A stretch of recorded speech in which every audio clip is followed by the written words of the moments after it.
The blue-white light of the ship's engines cast strange shadows across Commander James Walker's face as he stood before the viewport. Earth grew smaller behind them as the exploration vessel pushed deeper into space than any human had gone before. "Commander, we're picking up a signal," said Officer Bell, his eyes wide with excitement. "It's not one of ours." Walker moved swiftly to the command console. After decades of searching, could this finally be it? First contact with an alien civilization. "Put it on screen," he ordered, his voice steadied despite the rapid beating of his heart. The screen flickered to life, revealing a sleek vessel unlike anything humans had designed. Its hull gleamed with an iridescent material that seemed to shift colors as it moved. The communications officer worked frantically to establish a connection. "They're responding to our universal greeting," she said. They're speaking English. How is that possible?" "Translation technology," Walker guessed. "Has to be." When the alien commander appeared on screen, the human crew fell silent. The being had 4 eyes set in a wide face, skin that resembled polished copper, and moved with a fluid grace that suggested an entirely different evolutionary path. "Greetings, travelers," the alien said, its mouth not quite matching the words. "I am Captain Drell of the Galactic Confederation Exploration Fleet. We detected your vessel crossing the boundary of settled space." Walker introduced himself and his crew, explaining their mission of peaceful exploration. The conversation proceeded smoothly until Walker mentioned their home planet. "Earth? You claim to be from Earth." Captain Drell's 4 eyes blinked in rapid succession. "That's impossible. Earth is classified as a Class 12 death world." "A what?" Walker asked. "A death world. The most extreme category in our classification system. No intelligent life could evolve in such conditions." The human crew exchanged confused glances. Walker took a breath before responding. "I assure you, Captain, we are from Earth. All 7 billion of us." This statement caused visible distress among the alien crew. After a hurried discussion in their own language, Captain Drell invited the humans to dock with their ship. The meeting that followed was tense. The alien scientists scanned the humans with various devices, growing more agitated with each reading. "Your bodies contain metals that would poison most sentient life," one scientist said. "Your skeletal density, muscle strength, and nervous system response times are all far beyond galactic averages." "And you say you evolved naturally?" Captain Drell asked. "Without genetic modification. Completely natural," Dr. Powell, the mission's biologist, confirmed. "We're just regular humans." To demonstrate, Walker picked up a metal tool that had been left on the table and bent it with his bare hands. The aliens moved back in alarm. "That's structural alloy," Captain Drell whispered. "It should take specialized equipment to bend it." Officer Bell laughed. "It's not that hard. Here, let me show you." The next hour was spent with the humans performing simple tasks that left their alien hosts stunned, lifting weights the aliens considered unmovable, eating foods that would be toxic to most species, and describing Earth's weather patterns that sounded like apocalyptic disasters. High gravity, extreme temperature variations, atmospheric toxins, deadly radiation levels, aggressive predators. Captain Drell shook his head in disbelief. "And you call this home?" Walker smiled. "We call it beautiful." The aliens conferred again before Captain Drell turned back to the humans. "The Confederation Council will want to meet you. This challenges everything we know about evolutionary patterns. If you're telling the truth, humans may be the first Class 12 species we've encountered." "And if we're not telling the truth?" Walker asked. The alien captain's expression shifted to something unreadable. "Then you represent something even more concerning. Either way, the council must be informed."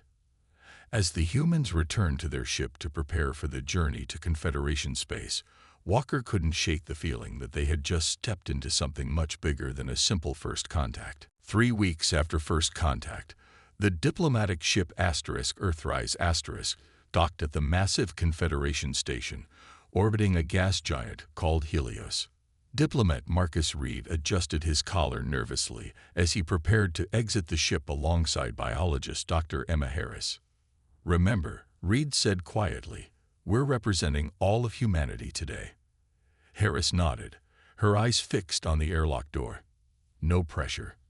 When the doors slid open, they were greeted by a delegation of 6 different alien species. The tallest had skin like flowing water and moved with a floating grace. The smallest resembled a furry blue ball with enormous eyes. "Welcome to Central Station," said a reptilian being with scales that shifted colors like an earth chameleon. "I am Trell, your assigned guide. The Council is waiting." They followed Trell through wide corridors filled with species of all shapes and sizes. Many stopped to stare at the humans, some even backing away as they passed. "Why are they afraid of us?" Harris whispered. "Your reputation precedes you," Trell replied without turning. "Word has spread that Deathworlders walk among us." The council chamber was a vast circular room with tiered seating that rose in a dome shape. Hundreds of representatives from across the galaxy filled the seats, creating a buzz of conversation that fell silent when the humans entered. The head counselor, a tall being with multiple limbs and glowing eyes, spoke first. "Humans of Earth, we have reviewed the data from Captain Drell's encounter. Your claims are troubling." "Troubling?" Reed asked, stepping forward. "We simply told the truth about our home." Another counselor stood, this one with feathers that rippled like a river. "If you evolved on a Class 12 world, it means either our classification system is flawed, or you possess capabilities that could be destabilizing to the galactic order." Harris frowned. "We didn't come here to destabilize anything. We came to learn and share knowledge." The chamber erupted in overlapping voices until the head counselor raised a limb for silence. "Perhaps a demonstration is in order," the counselor suggested. "We propose a challenge. If humans truly evolved on a death world, your adaptations should allow you to survive environments that other species find hostile." Reed exchanged a glance with Harris. "What kind of challenge?" 3 trials on 3 different worlds of increasing difficulty. Prove your species' claims by surviving where others cannot." Before Reed could respond, Trell leaned close and whispered, "Be careful. Some on the council do not want you to succeed. This could be a trap." Reed considered this warning but stood tall as he addressed the council. "Humanity has always risen to challenges. We accept." The chamber filled with murmurs as the head counselor nodded. "Then it is decided. You will assemble a team of 5 humans. The first trial will begin in 10 days on Vespar, a Class 4 world." After the session ended, Troll pulled them aside in a quiet corridor. "You should not have accepted so quickly," the alien said, scales turning a deep purple. "Many fear what humans might represent. A species evolved in conditions that would kill most sentient life. Some see this as a threat." "We're not a threat," Harris insisted. "Perhaps not by intention," Trell replied. "But historically, when species from harsher worlds gain access to the resources of the Confederation, they often expand rapidly." Reed's communicator beeped with a message from Earth Command, approving the challenge and naming the team members. Besides Reed and Harris, they were sending military veteran Kate Wilson, engineer Alex Grant, and survival expert Thomas Miller. "The Council expects you to fail," Trell said bluntly. "Vespar may be only Class 4, but they will place you in its most dangerous region, and the trials only get harder from there." Reed smiled for the first time since arriving. "Then they'll learn another truth about humans." "What's that?" asked Trell. "We're at our best when others expect us to fail." As they walked back to their ship to prepare, Harris looked out a viewport at the swirling colors of Helios. "What do you think they're really afraid of?" she asked. Reed watched the alien crowds giving them a wide berth. "That we're exactly what we say we are." The shuttle rocked violently as it descended through Vespar's turbulent atmosphere. Inside, the 5 humans checked their equipment one final time. "Approaching drop zone," announced the Confederation pilot, its multiple eyes blinking nervously. Temperature outside is 48 degrees Celsius. Atmospheric toxicity at levels dangerous to most sentient species. Thomas Miller, the survival expert, snorted. That's just a hot day in Arizona. Kate Wilson secured her tactical vest. The former Marine had insisted on bringing human weapons despite the Council's protest. Remember, we don't know what's waiting for us down there. The shuttle landed with a hard thump on cracked, red earth. As the door opened, a blast of hot air rushed in. The alien pilot visibly recoiled. "We will return in 7 planetary cycles," it said, "if you survive." Alex Grant, the team's engineer, grinned. "See you then." The 5 humans stepped out onto the barren landscape of Vespar.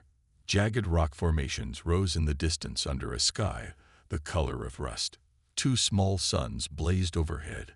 "This is what they consider deadly," Harris said, adjusting her sun hat. "It's like Death Valley during a heat wave." Reed consulted their mission parameters on a tablet.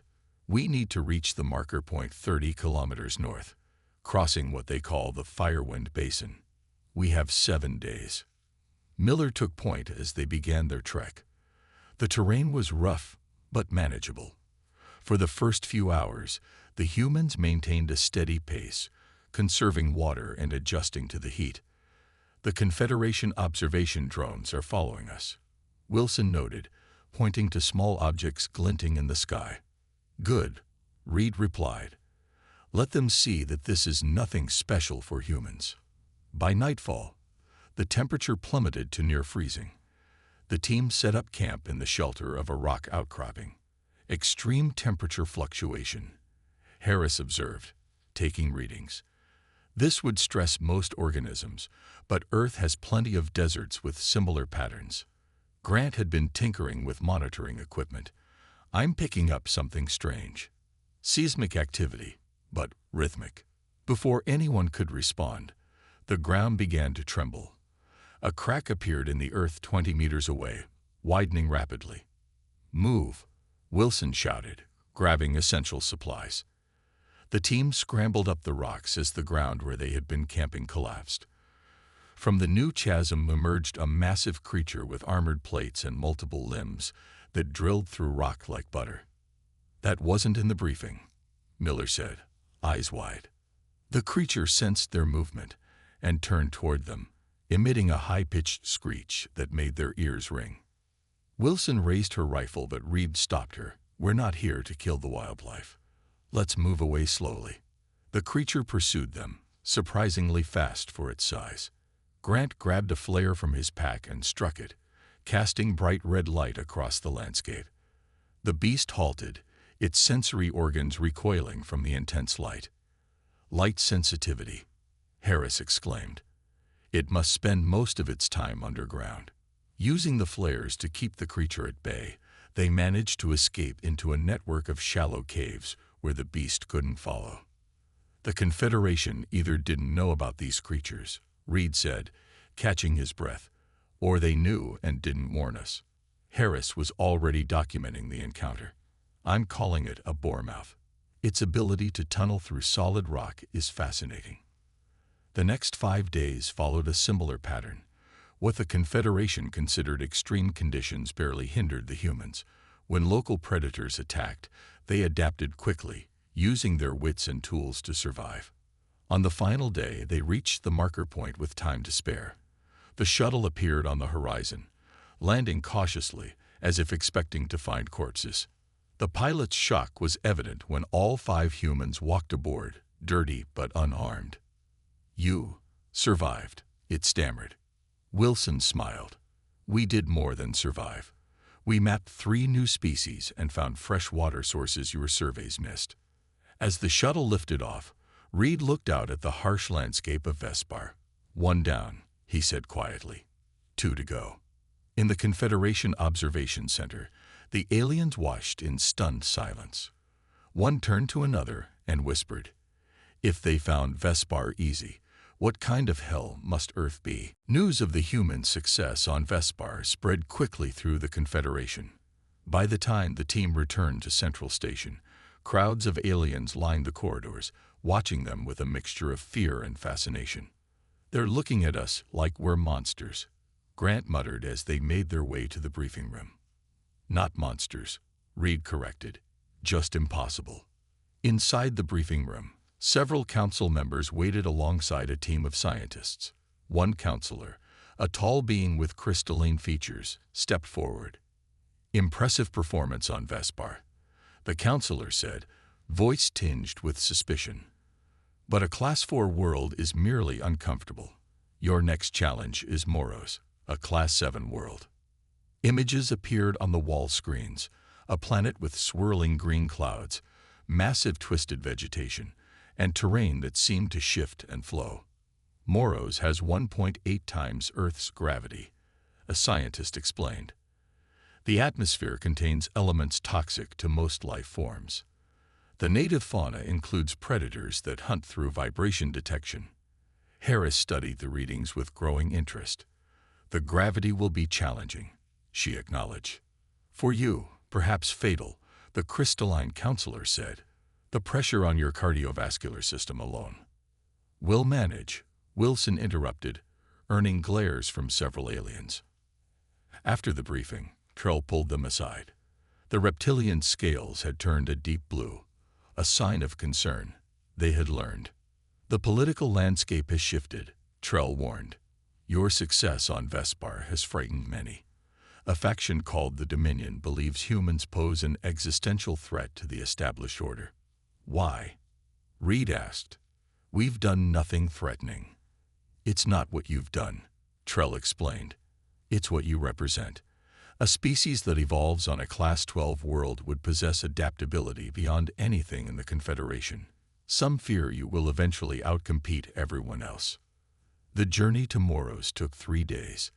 The team used the time to prepare, exercising in the ship's high-gravity chamber and studying everything known about the planet. When they landed on Moros, the difference was immediate. The increased gravity felt like wearing a heavy backpack, making every movement an effort. "Remember to conserve energy," Miller advised as they secured their breathing masks. "Short steps, steady pace." They had been instructed to reach a research station 40 kilometers away, abandoned years ago when conditions were deemed too dangerous for continued study. The first day was brutal. The gravity strained their muscles and compressed their lungs. Each step required conscious effort. By nightfall, they had covered only 5 kilometers, and every team member was exhausted. "This is what they were counting on," Grant said as they set up camp. "Our bodies wearing down under constant pressure." During the night, something large circled their camp. Wilson took first watch, her rifle ready. "Movement to the east," she whispered, waking Reed. "Big. Moving deliberately." A massive creature emerged from the dense vegetation. It walked on 6 thick legs with a body covered in overlapping plates. Its head swung back and forth, hunting for vibrations rather than using sight. The team remained perfectly still as the creature prowled the perimeter. When it finally moved on, Harris quietly made notes on her tablet. "Fascinating adaptation," she whispered. "It's using the high gravity to its advantage, keeping low to the ground, wide stance for stability." By the 3rd day, their bodies had begun to adapt to the increased gravity. Their pace improved, though the toxic atmosphere required frequent filter changes on their masks. Halfway to the research station, they encountered a field of what appeared to be quicksand. "This wasn't on the maps," Reed said, testing the edge with a stick that quickly disappeared. Grant analyzed the substance. "It's reacting to motion. When disturbed, it liquefies." Using materials from their packs, Grant constructed simple snowshoe-like platforms that distributed their weight. One by one, they crossed the dangerous field, the last step as careful as the first. On the 5th day, Wilson spotted figures moving through the vegetation, council observers tracking their progress. "They didn't expect us to make it this far," she said. When they finally reached the abandoned research station, all 5 were injured in some way. Grant had a broken finger from a fall. Miller suffered chemical burns from a plant's defensive spray. Reed had strained his back, and Harris had developed a rash from an airborne toxin that penetrated her suit. Wilson, using her military training, had fared best, but still limped from a twisted ankle. As the extraction shuttle appeared overhead, Reed looked at his battered team with pride. "They thought Moros would break us," he said. "Instead, it just proved what humans do best." "What's that?" Harris asked, wincing as she stood. "Adapt and overcome." The medical bay on Central Station hummed with activity as the human team recovered from their ordeal on Moros. Reed sat on the edge of his bed, reviewing data on a tablet while doctors examined his spine. "Your bodies are already repairing the damage," said the chief medical officer, a being with 4 arms and skin that glowed faintly. "Your cellular regeneration rate is unusual." Harris looked up from her own tablet. "It's normal for humans. We evolved to recover quickly from injuries." The doctor made a sound like bubbling water, their version of amazement, and moved on to check Grant's splinted finger. Reed waited until the medical staff left before speaking.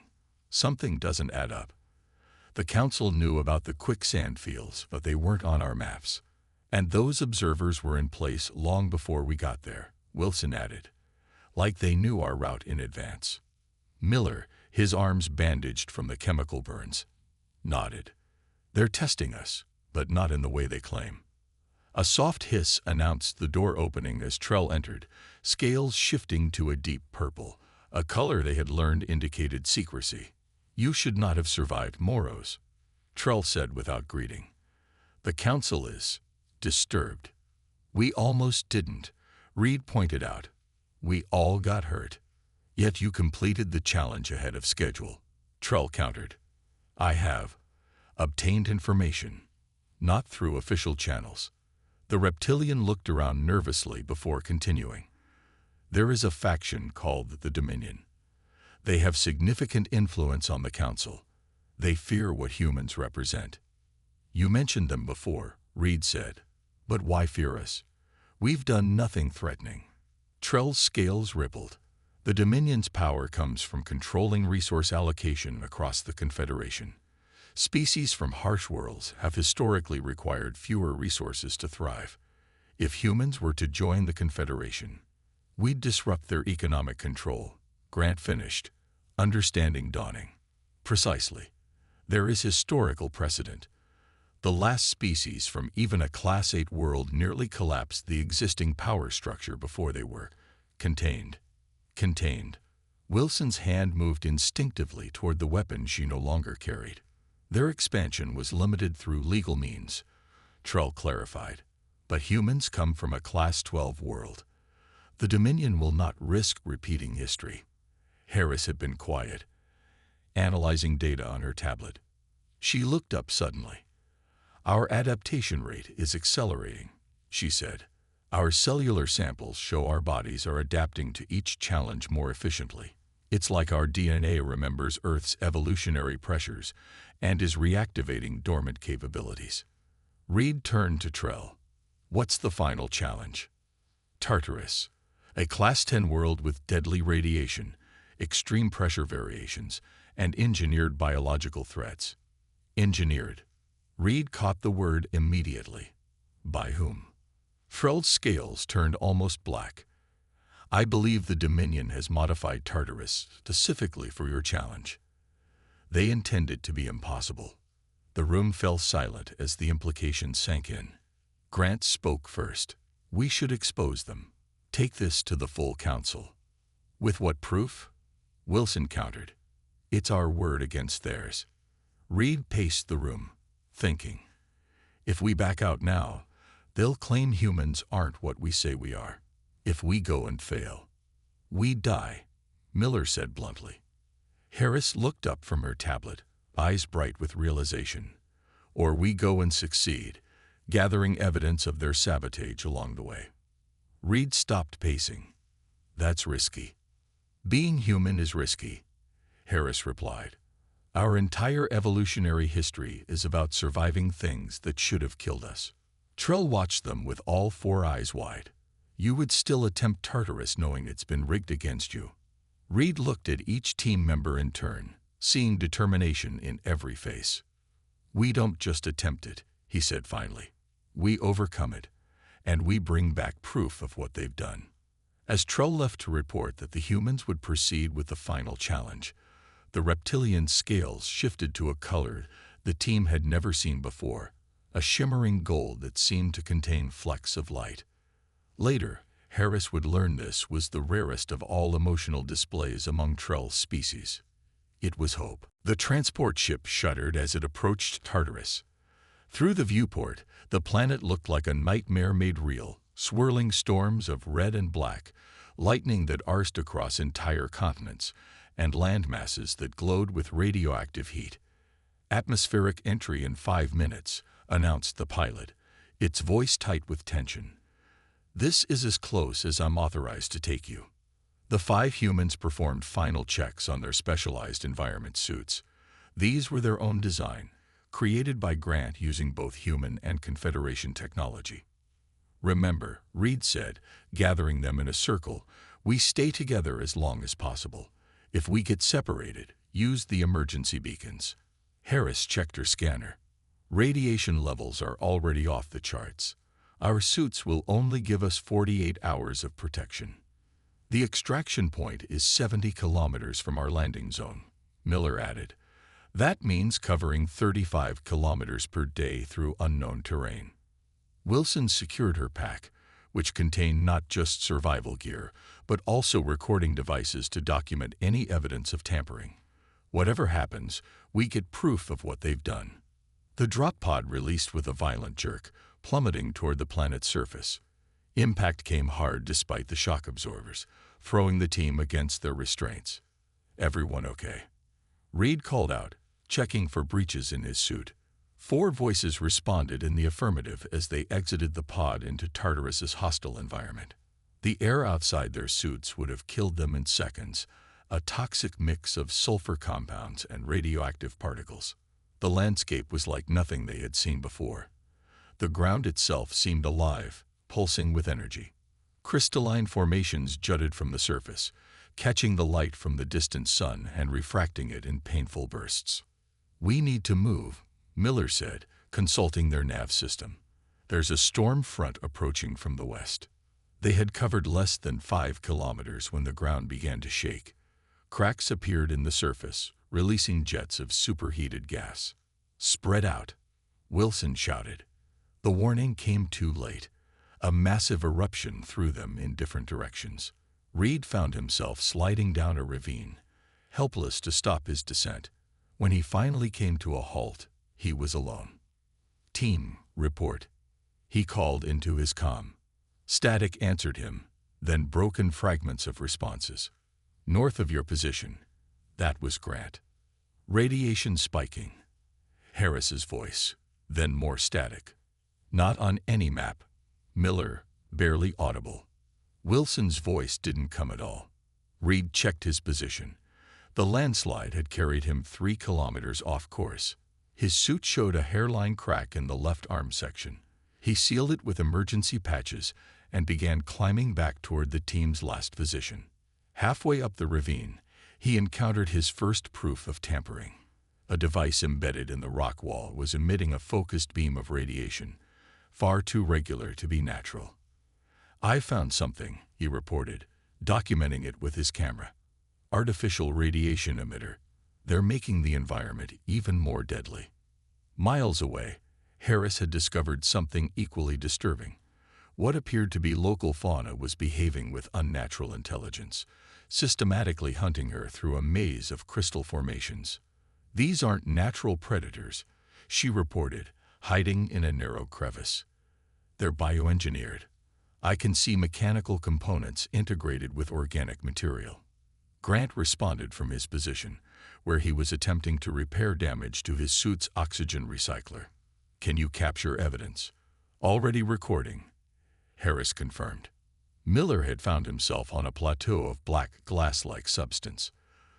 The surface temperature fluctuated wildly, going from near absolute zero to scorching heat in minutes. He carefully collected samples, showing how the material had been artificially created. As day turned to night, the true horror of Tartarus revealed itself. The darkness brought predators that hunted using sound, forcing the scattered team members to maintain absolute silence. The temperature plummeted, straining their suit heaters. Wilson remained missing. Reed's attempts to locate her beacon showed only intermittent signals coming from a region of intense magnetic disturbance. By dawn of the second day, the 4 remaining team members had managed to regroup. All were injured, their suits compromised in various ways. Grant had rigged makeshift repairs, combining parts to keep them functioning. "We've covered less than 20 kilometers," Reed said, studying their map. "At this rate, we won't make the extraction point in time," Miller finished. "And Wilson is still missing." Harris looked out at the hostile landscape. "We have a choice to make. Try to complete the challenge, or focus on finding Wilson." Reed's answer was immediate. "We don't leave anyone behind. That's not how humans operate." As they adjusted their course to search for their missing teammate, a new storm front approached, this one clearly artificial in its perfect symmetry. "They're throwing everything at us now," Grant said grimly. Reed nodded. "Good. That means we're still winning." The extraction point loomed ahead, a small plateau surrounded by jagged cliffs. Reed, Harris, Grant, and Miller approached it slowly, their bodies battered and their suits barely functioning after 3 days on Tartarus. "Still no sign of Wilson," Grant said, his voice hoarse from the toxic gases that had leaked into his suit. Reed checked the time. 2 hours until the extraction window closes. The decision weighed on them all. In the last day, they had gathered overwhelming evidence of the Dominion's tampering: artificial radiation emitters, genetically modified predators, and weather control devices that had nearly killed them multiple times. "We can prove what they did," Harris said quietly. "But at what cost?" A sudden crackle came through their comms, breaking through the constant static. "Neon, hear me. This is Wilson." "Wilson!" Reed shouted. "Where are you?" "Not alone," came the broken response. "Found. Others. Coming to. Extraction point. Don't. Leave." The team looked at each other in confusion. Others? Who else could survive on Tartarus? 30 minutes later, they spotted movement on the ridge below. Wilson appeared, helping another figure in an environment suit unlike any they had seen before. Behind them came 3 more beings in similar suits. As they reached the team, Wilson's faceplate cleared enough to show her exhausted smile. "Meet our new friends," she said. "They saved my life." The lead alien removed its helmet, revealing features that seemed oddly familiar despite being clearly non-human. Eyes adapted to low light, a respiratory system designed for filtering toxins, and skin with a metallic sheen that deflected radiation. "I am Krav," the alien said. "We have watched your journey with great interest." "You've been following us?" Reed asked, suspicious. "Not just following. Learning. We are the unseen, descendants of species who evolved on worlds similar to yours. Worlds the Confederation calls Deathworlds." Harris stepped forward. "But the Council said no other Deathworld species existed."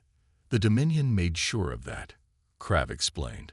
"For centuries, they have suppressed or contained any species from worlds beyond Class 6. They fear what they cannot control." Miller looked at the strange equipment the unseen carried. "You've been surviving out here. How?"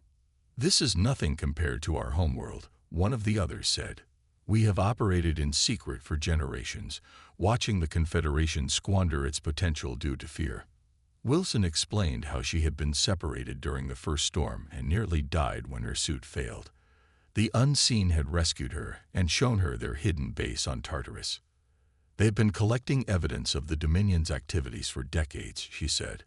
"With our proof added to theirs, we can expose everything." As the extraction ship appeared in the sky above, Reed made a decision. "We complete the challenge as planned," he said, "but we bring our new allies with us." When the ship landed, the Confederation observers were stunned to see not only all 5 humans alive, but accompanied by the mysterious unseen. Back at Central Station, The full council was hastily assembled. The chamber erupted in chaos when the humans and their allies entered together. "What is the meaning of this?" demanded the crystalline counselor. The challenge was for humans only. Reed stepped forward. "The challenge was rigged from the start," he said, presenting their evidence. "Tartarus was modified with illegal technology to ensure our failure." The unseen added their testimony, revealing centuries of manipulation by the Dominion faction. Several council members, upon seeing the evidence, switched their allegiance away from the Dominion. "The humans have not only survived our most extreme test," announced one counselor, "but they have exposed a conspiracy that has corrupted our Confederation for generations." The Dominion representatives were removed from the council pending investigation. In their place, a new coalition formed, one that recognized the value of species from challenging worlds. "Earth is officially recognized as humanity's birthplace," the head counselor declared. "Humans are classified as the first known Class 12 sentient species in Confederation records." Reed looked around at his team, battered but unbroken. "What happens now?" he asked Krav. The unseen leader smiled. "Now we rebuild. The Confederation has limited itself by fearing what it does not understand. Deathworld species don't just survive. We thrive on challenges." As the council session ended, Harris approached Reed with her final analysis. "Our data shows something remarkable," she said. "Humans don't just adapt to survive Deathworlds. We transform them. Earth was once as hostile as Tartarus, but our ancestors changed it through millennia of persistence." Reed looked out at the stars visible through the station's viewport. "Then perhaps that's what the Dominion truly feared," he said. "Not that we could survive their worlds, but that we could change them," Harris finished. 1 month later, a new exploration fleet departed Central Station. Its mission: to chart worlds previously deemed too dangerous for settlement. Its crew: a coalition of species from across the environmental spectrum, led by humans. As the ships jumped to faster-than-light travel, Reed sent one final message back to Earth. "They said Deathworlds were too dangerous. We proved them wrong. And in doing so, we opened the galaxy to a new era of exploration. The impossible is just waiting for humans to make it possible."